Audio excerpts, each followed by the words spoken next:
Já chorou com uma música que ouviu pela primeira vez? Já sentiu o humor de uma sala antes de alguém dizer uma palavra?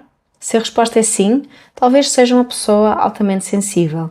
Neste episódio de Pensar com o Coração, vamos falar sobre o que a ciência diz sobre este traço, como funciona o sistema nervoso de quem sente tudo o demais, quais são os dons e as estratégias concretas que ajudam a viver em maior equilíbrio.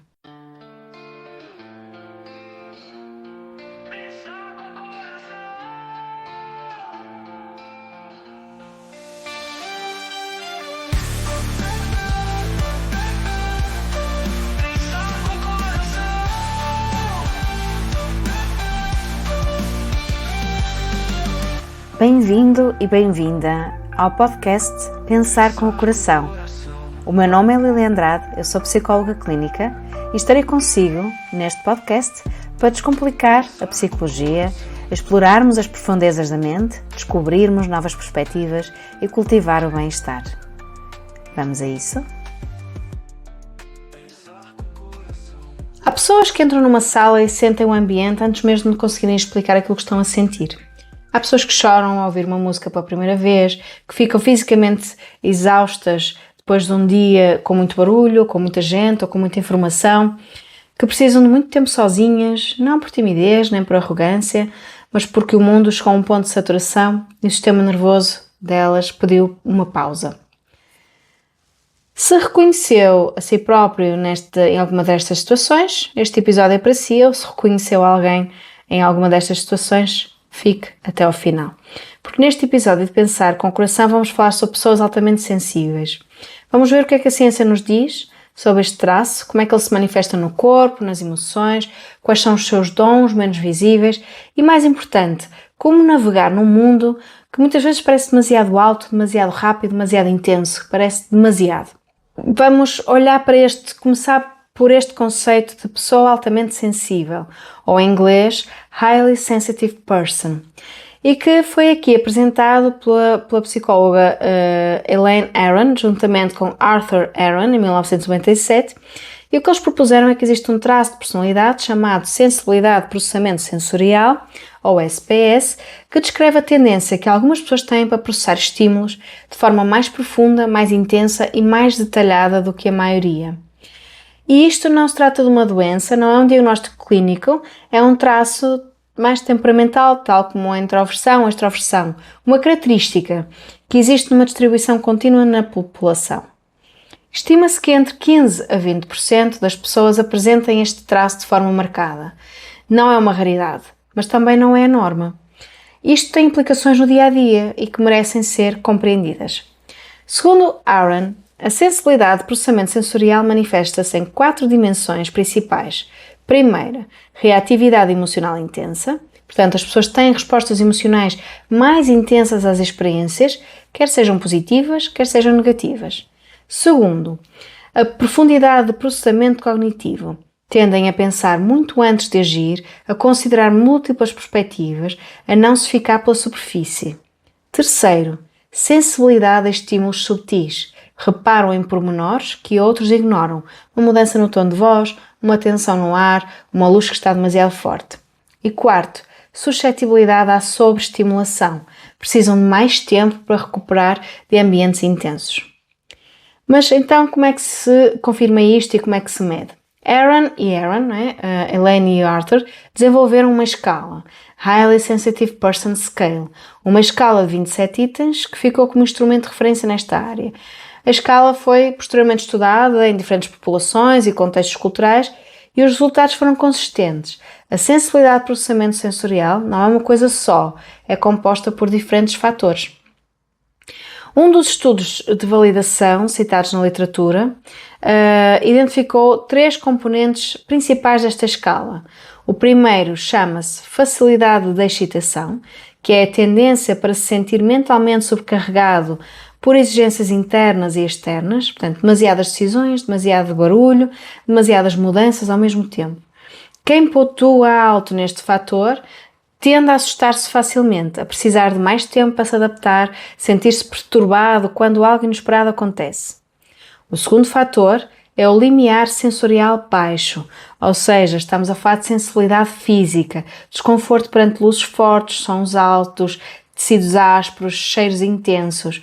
O sistema nervoso destas pessoas responde mais rapidamente e com mais intensidade a estímulos sensoriais externos. E o terceiro fator, e que muitas vezes surpreende as pessoas, é o da sensibilidade estética.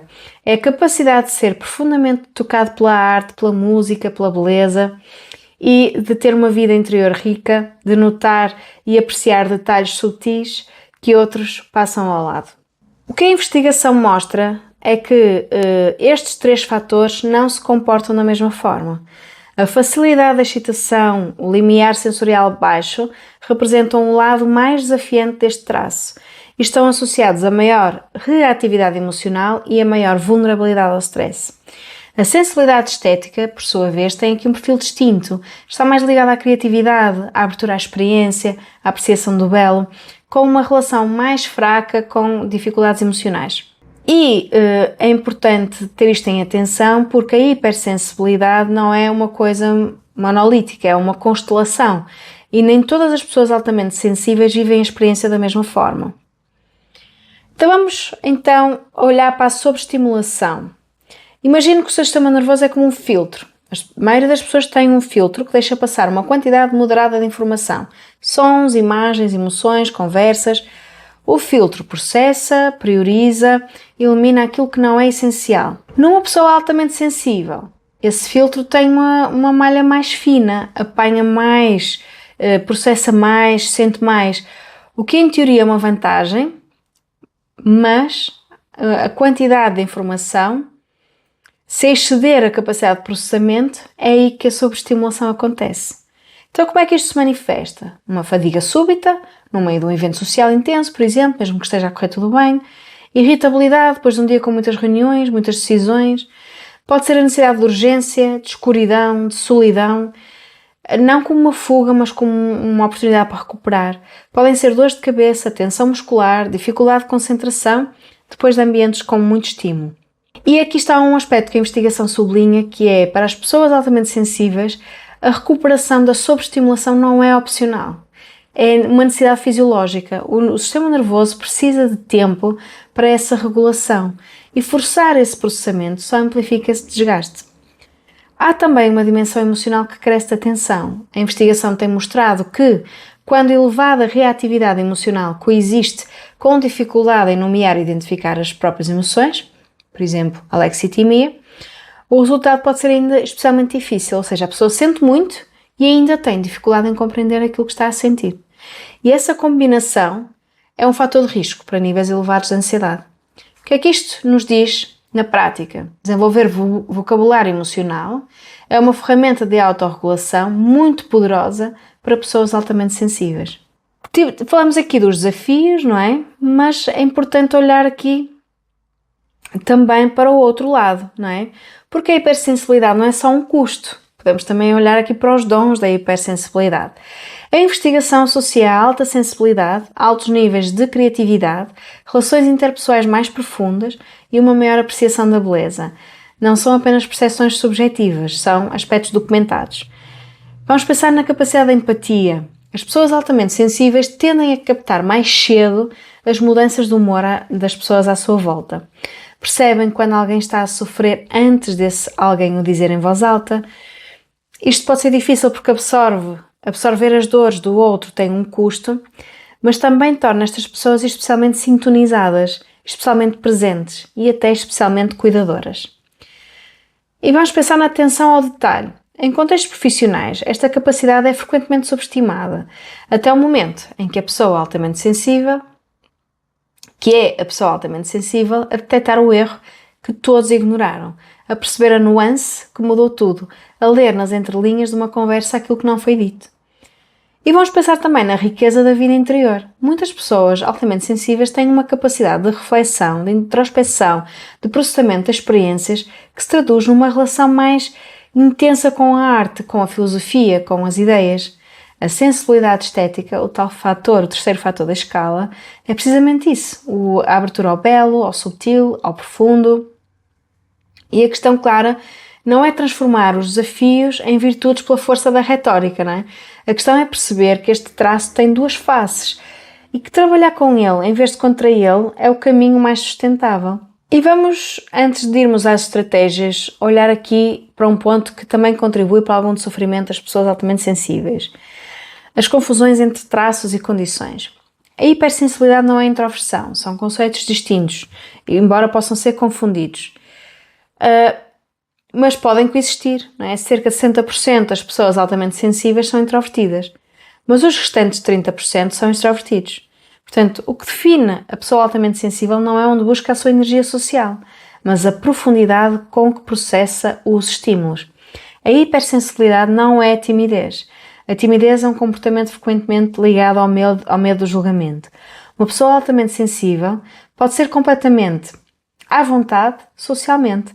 O que a distingue não é a ansiedade social, mas é a intensidade do processamento daqueles estímulos.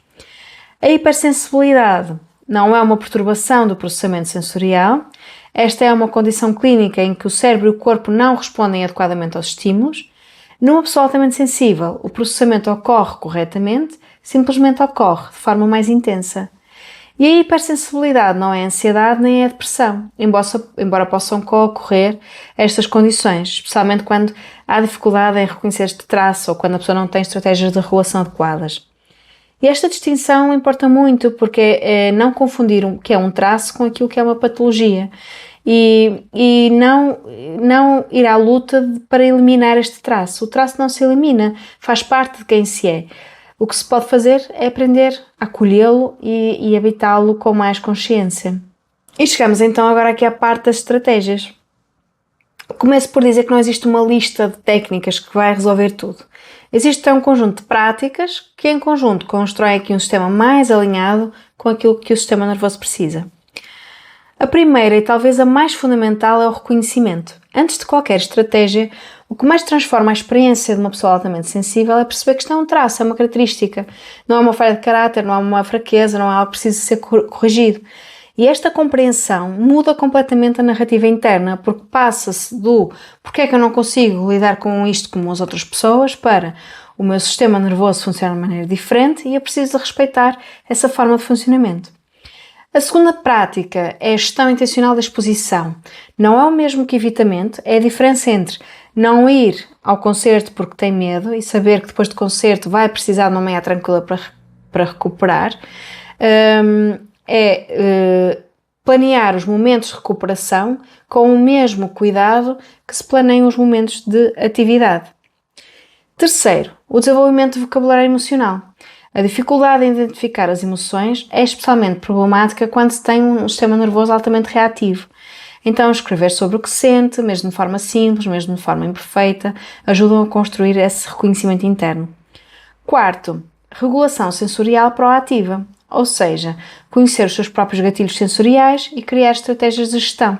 Para alguns é o uso de auriculares em ambientes barulhentos, para outros é a iluminação do espaço de trabalho, para outros é a gestão do tempo de ecrã, pequenos ajustes no ambiente físico. Portanto, tudo isto tem um impacto real naquele que é o estado interno. E por fim, e não menos importante, a autocompaixão. As pessoas altamente sensíveis tendem a ser também altamente exigentes consigo próprias, a interiorizar críticas com uma intensidade que para alguém externo também pode parecer desproporcional. Ruminar sobre erros, sentir culpa por precisar de mais tempo, de mais silêncio, de mais recuperação. Então, a autocompaixão, no sentido daquilo que a Kristin Neff desenvolveu, é tratar-se a si próprio com a mesma gentileza que trataria outra pessoa, alguém de quem goste. É reconhecer que sofrer faz parte da experiência humana, que precisar de coisas específicas não é um defeito e que merece o mesmo cuidado que oferece aos outros. Portanto, para pessoas altamente sensíveis, tudo isto acaba por ser uma necessidade. Quero ainda terminar aqui com uma ideia que me acompanhou aqui durante a preparação deste episódio, que é nós valorizamos uma cultura, nós vivemos numa cultura que valoriza a produtividade ininterrupta, a resiliência entendida como a ausência de necessidades, a capacidade de funcionar bem em qualquer ambiente, sob qualquer condição, uma cultura que frequentemente interpreta a sensibilidade com fragilidade.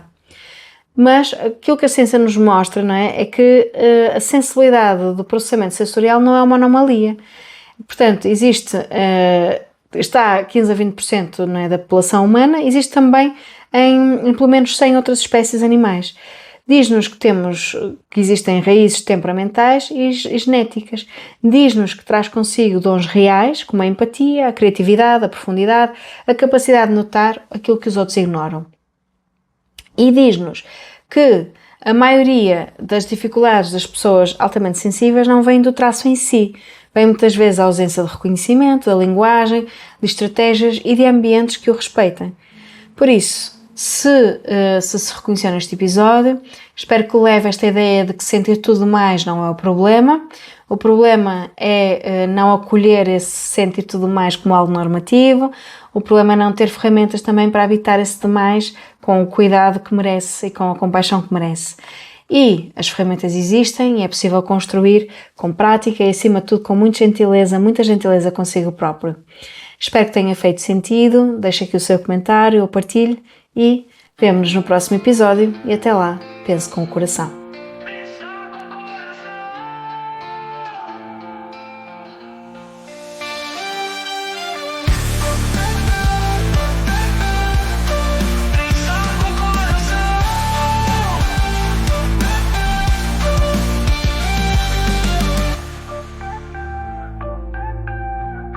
Pensar com o coração.